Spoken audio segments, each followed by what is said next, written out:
Okay, welcome to our third construction in the series. With this construction, we are required to draw another perpendicular. Okay, so another perpendicular line. So it is getting a little bit repetitive, but this time we're drawing it through a point not on the line. So you know it's going to come out as a 90-degree again. There's the perpendicular piece, but check out where the point is. It's just kind of hovering over the line. Very, very slight difference. Let's look at our last construction just so you see the difference. Here we were working on a point that was on the line. Okay, it was a perpendicular, but the point was on the line versus a point off the line. Okay, now I'm going to put these steps side by side. I want you to look very carefully. Point not on the line versus point on the line. Step 1 is to build these endpoints again. Now look at the difference. When we are looking at the endpoints on the line, their curve shows that they are both facing towards point P. When we are going to work on a point off the line, this curve is a little sharper, and they're both facing towards point L. That's a small thing to notice, but our SOL writers could ask us the question, which picture is the first step to building a perpendicular to a point not on the line? And you would really want to pay attention to the angle of those curves. The rest of this construction is pretty similar all the way down, so let's get started. Step 1, place your compass on the point L that's off the line. Using any radius, draw the arcs that go through point K. Label those points of intersection A and B.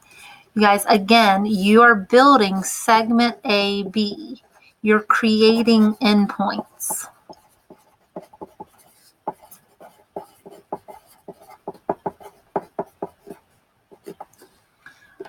Okay, step 2, place the compass at A. Adjust the radius so it's more than half the length from to B. Draw an arc as shown. That arc can be below the line or above the line, or both.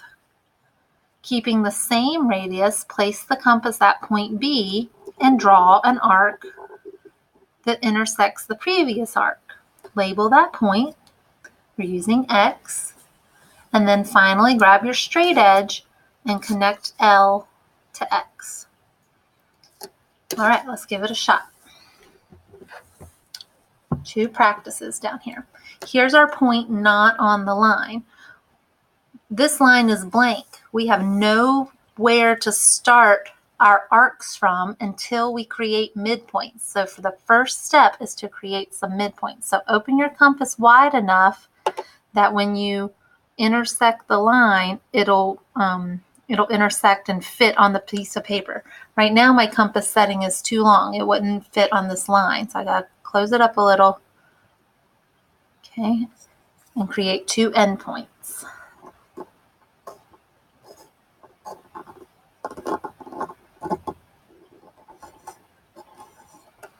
Okay.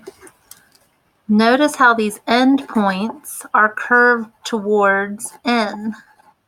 How the arcs are surrounding N and they're curved towards N. Okay, now I need to find the middle from A to B. So I open my compass setting wide enough that it's more than half that size and create my intersections. I like to create the intersection on top and bottom. Don't change the size of your radius while you're making these X's.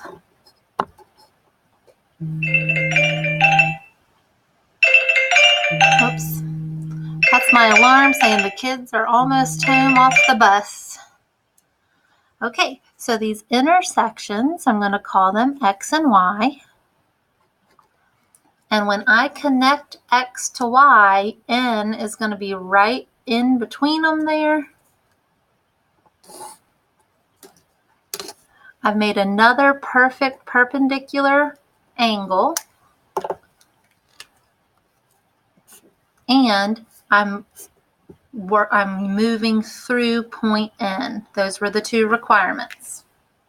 Let's give it another shot. Here's point N off the line. Step 1, make your endpoints.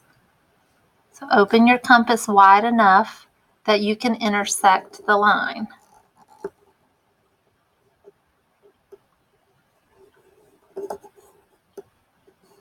Ooh, I made mine really close together this time. Call that point A and point B. It's okay if yours are further apart, as long as they fit on the line. Then I need to use a compass setting wide enough that the arcs will intersect, and I need to make my intersection arcs.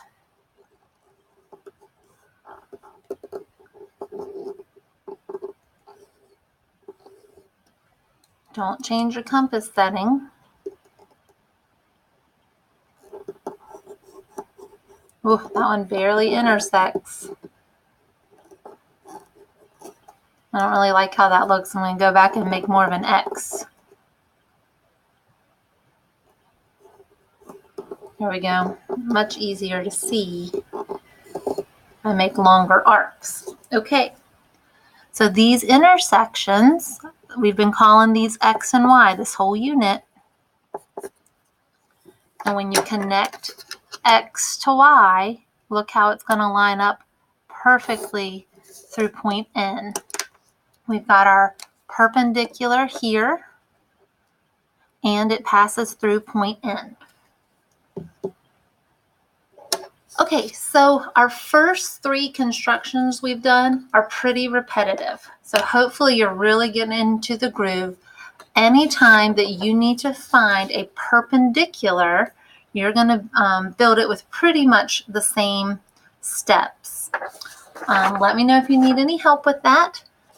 The compasses in class are a little bit nicer than this compass I have here. Like I said, I just grabbed this one from the dollar store. So let me know if you need anything. And happy studying.